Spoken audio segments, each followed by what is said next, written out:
Viral, sholat Isya 100 rakaat untuk stok 1 minggu di Ponpes Al-Kafiyah.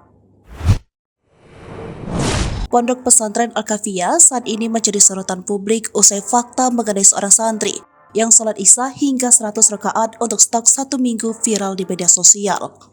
Dalam video tersebut tertulis narasi yang menyebutkan bahwa santri di Ponpes Al-Kafiyah bisa sholat Isya sebanyak 100 rakaat sehari untuk stok selama 1 minggu.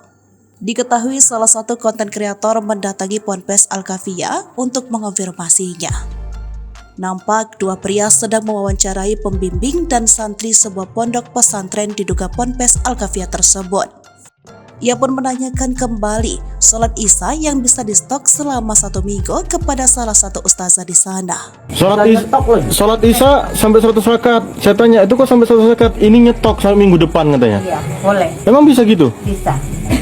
Saat bertanya kepada perempuan bercadar pemimpin Ponpes Al-Kafiyah, dikutip pada hari Jumat 30 Juni 2023. Perempuan tersebut pun membenarkan dan mengatakan bahwa hal tersebut boleh-boleh saja. Kemudian salah seorang pria menanyakan bagaimana cara mengetahui seberapa besar dosanya dan bagaimana cara menghapusnya. Ustazah itu pun menjawab dengan menebus sejumlah uang, 50 juta rupiah imbuhnya. Sampai saat ini belum ada keterangan resmi terkait lokasi dan profil dari Ponpes Al-Kafiyah. Namun video-videonya di media sosial membuat warganet terkejut karena tidak sesuai dengan ajaran agama Islam.